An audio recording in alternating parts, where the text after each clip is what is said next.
Chapter 2. The Escape of the Dead. A sense of delicious dreaminess overcame me.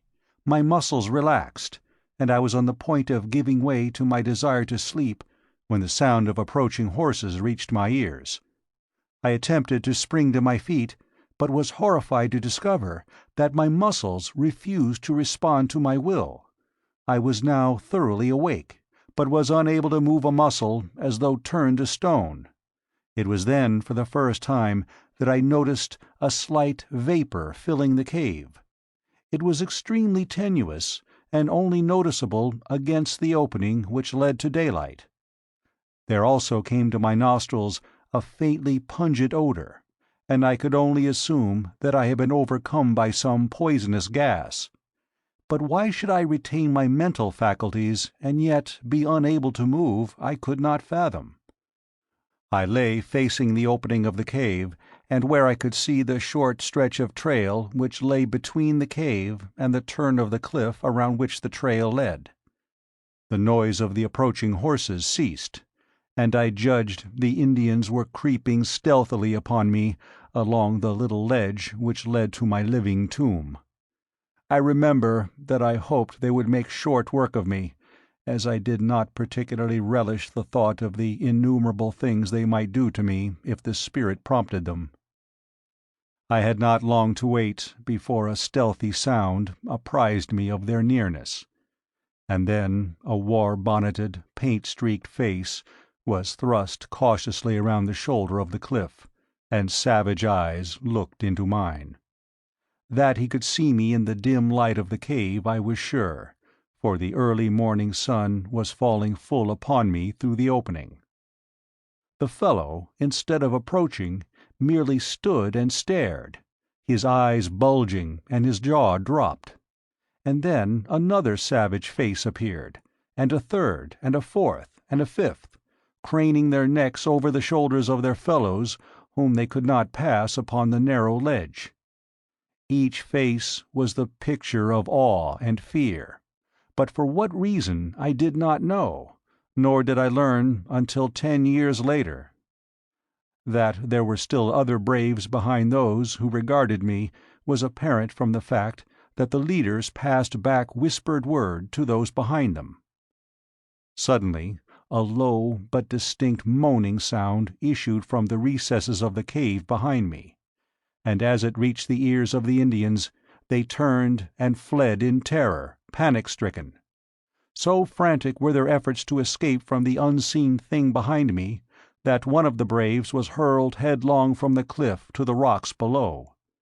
Their wild cries echoed in the canyon for a short time, and then all was still once more.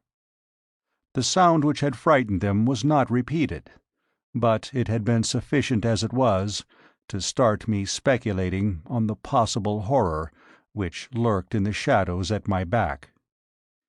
Fear is a relative term, and so I can only measure my feelings at that time by what I had experienced in previous positions of danger, and by those that I have passed through since. But I can say without shame that if the sensations I endured during the next few minutes were fear, then may God help the coward, for cowardice is of a surety its own punishment. To be held paralyzed, with one's back toward some horrible and unknown danger, from the very sound of which the ferocious Apache warriors turn in wild stampede, as a flock of sheep would madly flee from a pack of wolves, seemed to me the last word in fearsome predicaments for a man who had ever been used to fighting for his life with all the energy of a powerful physique. Several times I thought I heard faint sounds behind me as of somebody moving cautiously, but eventually even these ceased, and I was left to contemplate of my position without interruption. I could but vaguely conjecture the cause of my paralysis, and my only hope lay in that it might pass off as suddenly as it had fallen upon me. Late in the afternoon, my horse, which had been standing with dragging rein before the cave, started slowly down the trail, evidently in search of food and water, and I was left alone with my mysterious unknown companion and the dead body of my friend, which lay just within my range of vision, upon the ledge where I had placed it in the early morning. From then until possibly midnight all was silence, the silence of the dead. Then suddenly the awful moan of the morning broke upon my startled ears, and there came again from the black shadows the sound of a moving thing, and a faint rustling, as of dead leaves. The shock to my already overstrained nervous system was terrible in the extreme, and with a superhuman effort I strove to break my awful bonds. It was an effort of the mind, of the will, of the nerves, not muscular, for I could not move even so much as my little finger, but none the less mighty for all that. And then something gave. There was a momentary feeling of nausea, a sharp click as of the snapping of a steel wire, and I stood with my back against the wall of the cave, facing my unknown foe. And then the moonlight flooded the cave, and there before me lay my own body, as it had been lying all these hours, with the eyes staring toward the open ledge and the hands resting limply upon the ground. I looked first at my lifeless clay, there upon the floor of the cave, and then down at myself, in utter bewilderment. For there I lay clothed, and yet here I stood but naked as at the minute of my birth.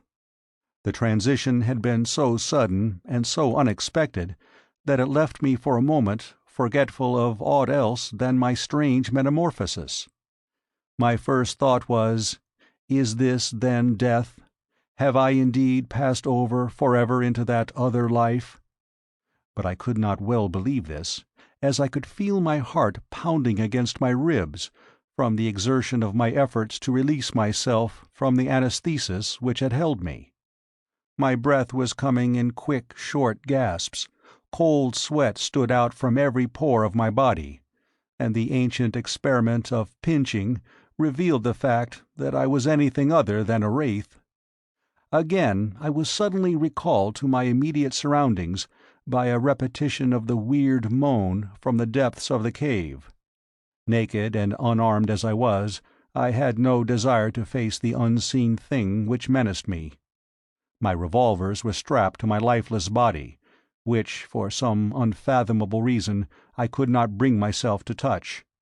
My carbine was in its boot, strapped to my saddle, and as my horse had wandered off, I was left without means of defense. My only alternative seemed to lie in flight, and my decision was crystallized by a recurrence of the rustling sound from the thing which now seemed, in the darkness of the cave and to my distorted imagination, to be creeping stealthily upon me.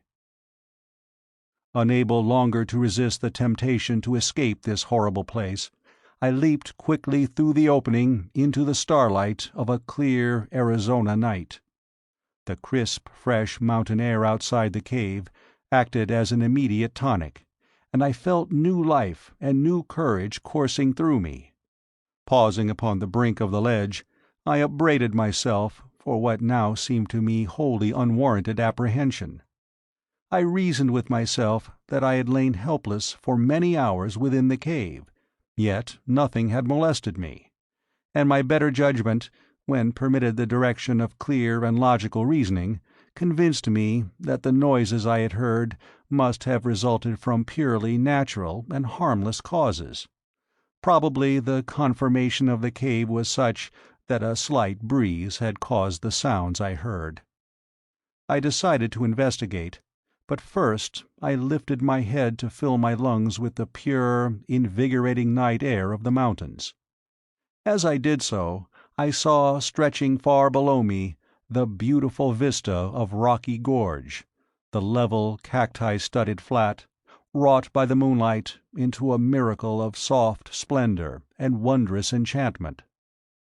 Few Western wonders are more inspiring than the beauties of an Arizona moonlit landscape, the silvered mountains in the distance, the strange lights and shadows upon hogback and arroyo, and the grotesque details of the stiff yet beautiful cacti, form a picture at once enchanting and inspiring, as though one were catching for the first time a glimpse of some dead and forgotten world, so different is it from the aspect of any other spot upon our earth. As I stood thus meditating, I turned my gaze from the landscape to the heavens, where the myriad stars formed a gorgeous and fitting canopy for the wonders of the earthly scene. My attention was quickly riveted by a large red star close to the distant horizon. As I gazed upon it, I felt a spell of overpowering fascination. It was Mars, the god of war, and for me, the fighting man, it had always held the power of irresistible enchantment. As I gazed at it on that far-gone night, it seemed to call across the unthinkable void, to lure me to it, to draw me as the lodestone attracts a particle of iron. My longing was beyond the power of opposition.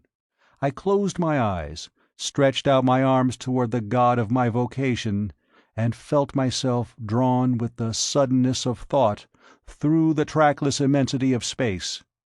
There was an instant of extreme cold and utter darkness. End of chapter 2.